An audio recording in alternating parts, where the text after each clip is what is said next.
vanished without a trace. No clues, no explanations, just a lingering sense of unease.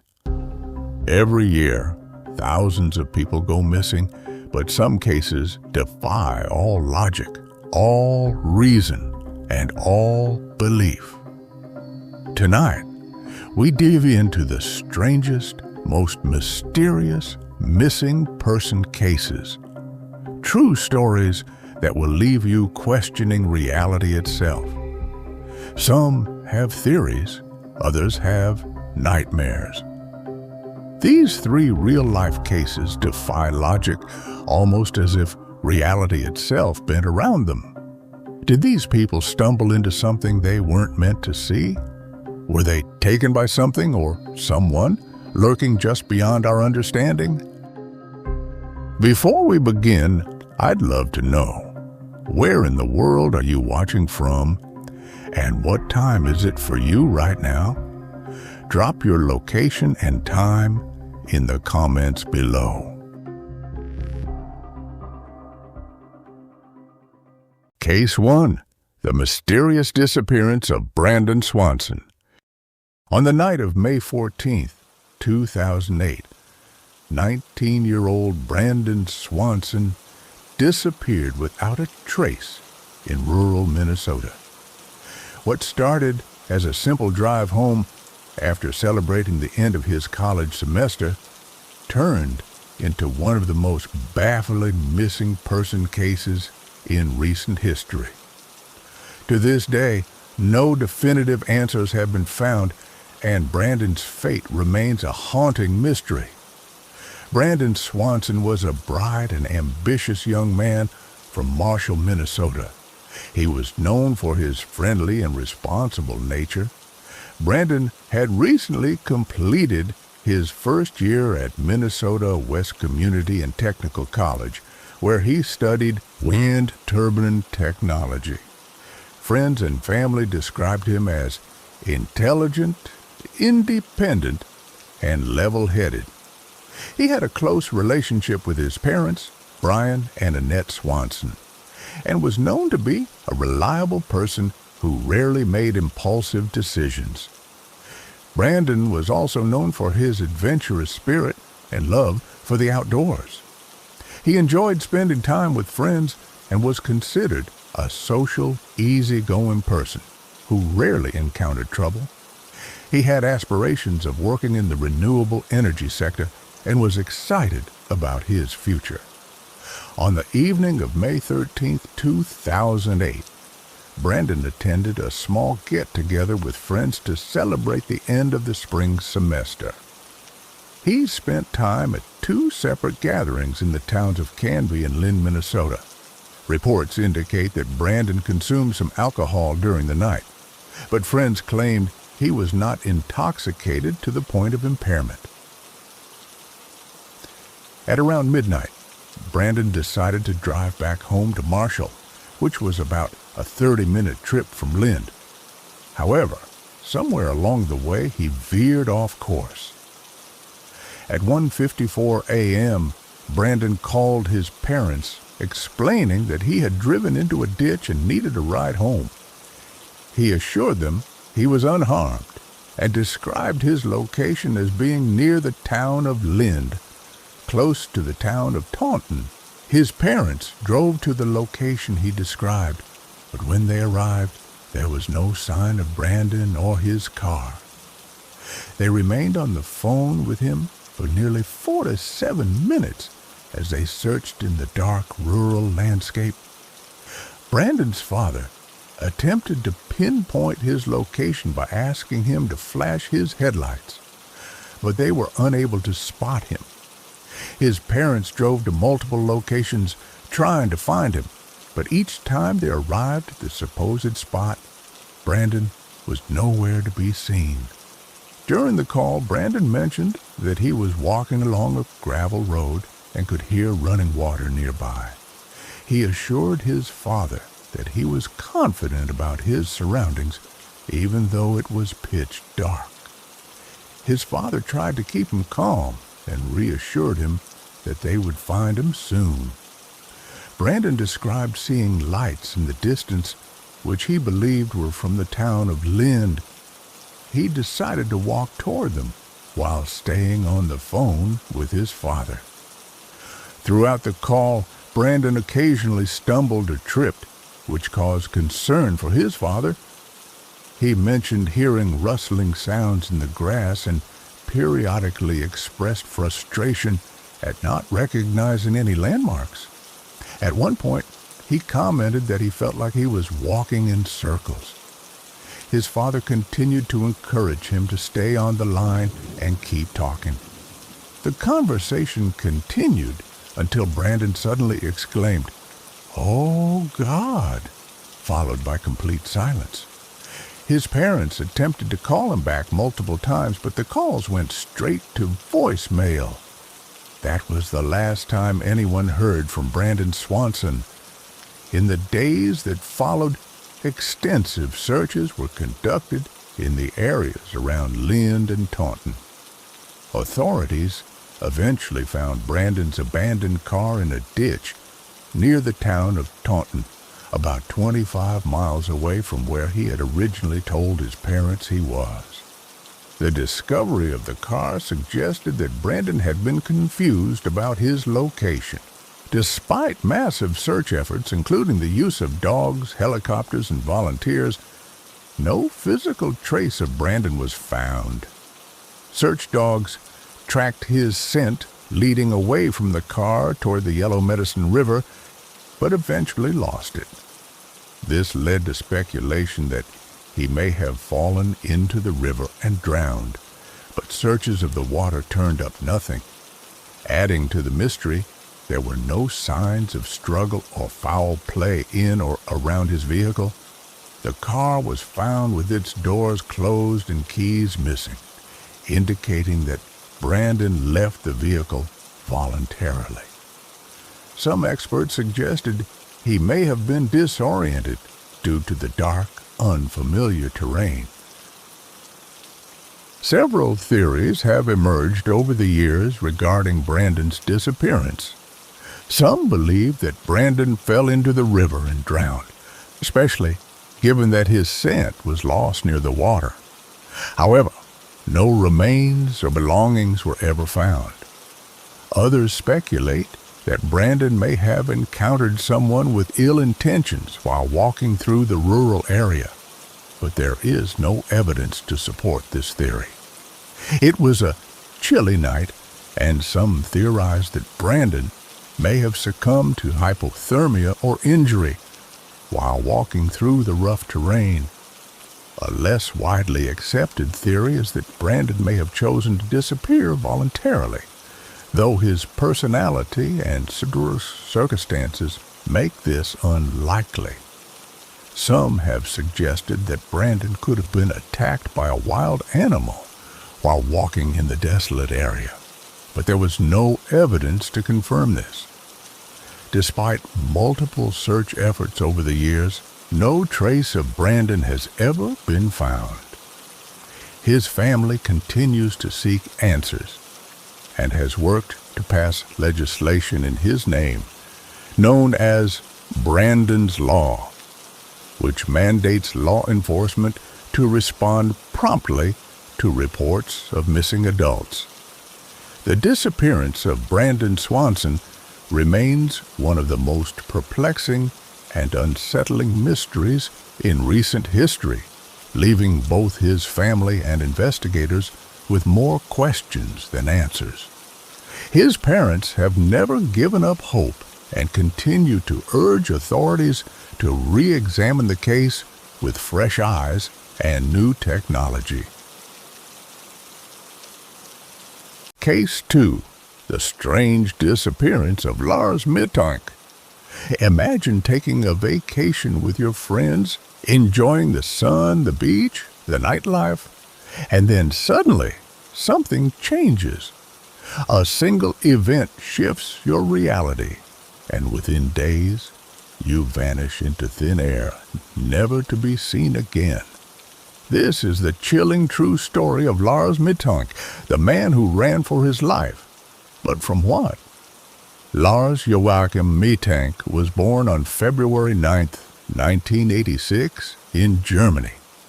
He was described by family and friends as a kind, intelligent, and easygoing young man. He had a deep love for soccer, specifically supporting the German football club Werder Bremen. Lars led a relatively normal life, working as an engineer and living a stable, drama-free existence. But all of that changed when he decided to take a trip to Bulgaria in June of 2014. On June 30th, 28-year-old Lars traveled to the popular resort town of Golden Sands, Bulgaria, with a group of friends. They spent their time like most tourists do, swimming, drinking, and enjoying the vibrant nightlife. But one night, a minor disagreement would set off a bizarre chain of events. Lars reportedly got into an argument at a bar with another group of German tourists over soccer. Later that night, as Lars walked back to his hotel, he was allegedly attacked outside by a group of unknown men, possibly hired locals, according to some theories. He sustained an injury to his ear. His eardrum was ruptured. The next morning, Lars visited a doctor who confirmed that he had suffered a ruptured eardrum. He was advised not to fly home with his friends due to the air pressure possibly worsening his condition. Instead, the doctor prescribed him a common antibiotic called cefuroxime and told him to rest for a few days before flying. His friends offered to stay, but Lars insisted they leave. He reassured them that he would be fine on his own. As soon as his friends left, Lars' behavior changed drastically. He texted his mother, Sandra, saying he felt unsafe and that he believed someone was following him. He left his hotel suddenly, telling staff he didn't trust them and refused to check into another hotel. He was last seen wandering around the area, looking paranoid and distressed. On July 8th, Lars arrived at Varna Airport, intending to fly home. CCTV footage shows him looking extremely paranoid, constantly glancing over his shoulder. He visited the airport's medical office, where a doctor examined him. But then, something unexplainable happened. Without warning, Lars suddenly jumped up, dropped his luggage, and sprinted out of the airport, leaving everything behind. He ran through the terminal doors, climbed over a fence, and disappeared into a nearby wooded area. No one has seen or heard from him since. What happened to Lars Mittank? Several theories have been proposed over the years, each more chilling than the last. Some suggest that Lars's erratic behavior may have been due to a reaction to the antibiotic cefuroxime, which, in rare cases, can cause hallucinations or paranoia. However, it's important to note that according to Dr. Kostov, the airport doctor who examined Lars, he had not been taking his prescribed medication. He didn't take those antibiotics. He didn't even fill out his prescription, Kostov said. So his behavior couldn't have been a result of that. Others believe that the head injury Lars sustained during the altercation might have led to a psychotic episode causing his paranoid behavior. This theory is supported by observations of his increasingly erratic actions following the injury. Some propose that Lars may have become entangled with criminal elements, possibly witnessing something illicit or being targeted for organ trafficking. This theory is partly based on the fact that Bulgaria has a known history of organized crime. leading to speculation that Lars might have unknowingly stumbled into a dangerous situation. Was Lars Mittank running from a real threat, or was he battling his own mind? With no solid answers and no trace of him to this day, his case remains one of the most chilling and baffling disappearances of our time. As of today, Lars Mittank remains missing. His mother, Sandra, continues to search for answers, believing her son may still be alive somewhere. If you have any information about his whereabouts, please contact the appropriate authorities. Case 3. The mysterious disappearance of the Flannan Isles Lighthouse keepers. The Flannan Isles lie off the west coast of Scotland, battered by the relentless fury of the Atlantic Ocean. In 1899, a lighthouse was built to protect passing ships from the deadly rocks.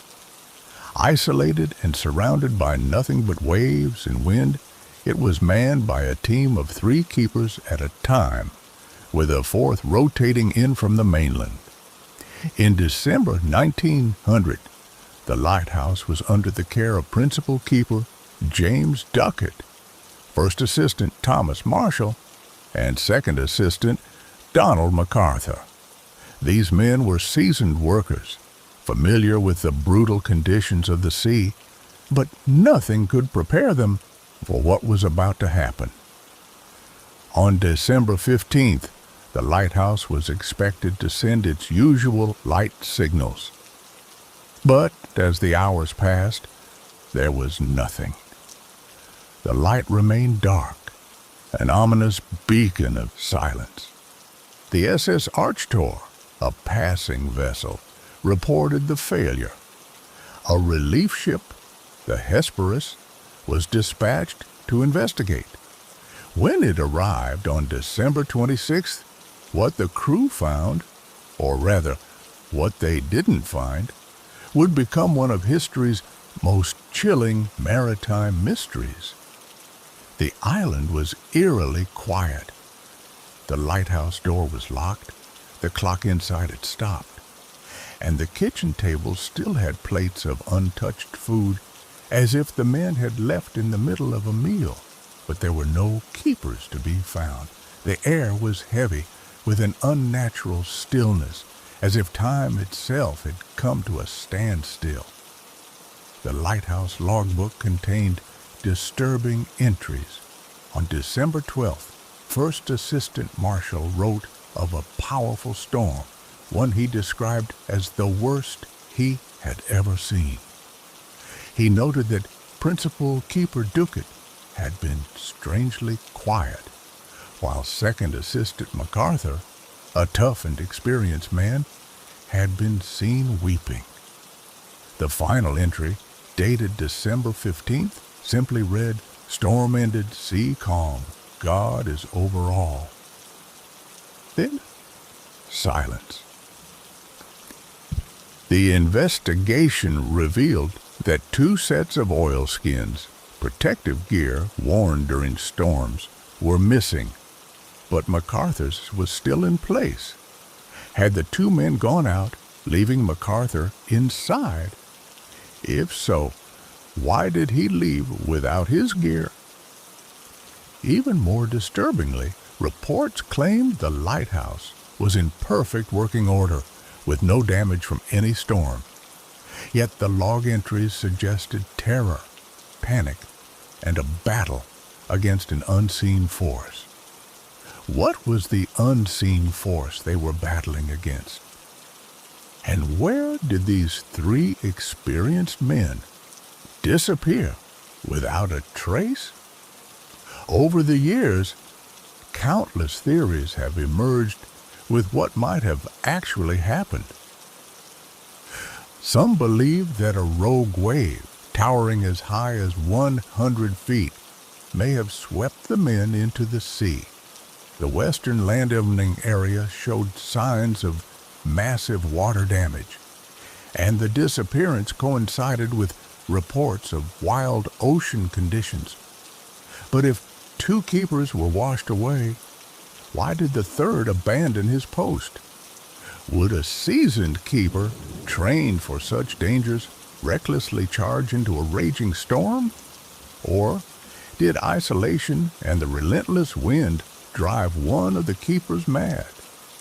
Some speculate that MacArthur, known for his temper, could have succumbed to cabin fever, killing his comrades before hurling himself into the ocean. Others believe that paranoia or supernatural forces may have driven them to turn on one another in a desperate bid to escape an unseen horror. Another theory has a different perspective on this. Local folklore speaks of spirits, sea monsters, and vengeful ghosts haunting the Flannan Isles. Could the keepers have fallen victim to something beyond human understanding? The eerie final log entry, "God is over all," has led many to believe they encountered something truly unexplainable. To this day, the fate of the Flannan Isles Lighthouse keepers remains one of the most haunting unsolved mysteries in maritime history. Were they swallowed by the sea, victims of madness? Or did they encounter something far more terrifying? The chilling silence of the lighthouse continues to whisper secrets that may never be uncovered. What do you think happened to the Flannan Isles keepers?